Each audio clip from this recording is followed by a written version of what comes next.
Hey guys, it's Alicia with WTI and I am on a mission to learn how to make bread. So I want to show you this bread proofing basket set from Yanni that is helping me to do that. So this is a set of 2 Banneton baskets. They are made of a premium quality rattan and you get 2 different shapes, the round and the oval shape. So they are definitely high quality. They're very well made. They have a very smooth design to them and they just do a really good job of shaping your dough while it's proofing. So I have really liked using them so far. It also comes with the liners for the baskets. So if you prefer to not have that spiral design, then you can put the liners in. It also comes with 2 different dough scrapers. There is a metal one and there is a flexible plastic one, and this is awesome for getting your sticky bread dough out of the bowl and turning it out onto your work surface. So I really like this one.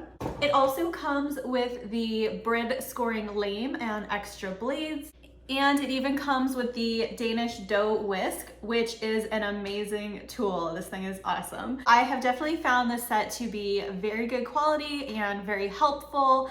I think all of the tools are really well made and definitely gonna help me on my bread journey. So I have definitely enjoyed baking with this set so far, and I hope that I can continue to improve in my bread making and make lots and lots of delicious loaves in these baskets from Yanni. And that is my point of view.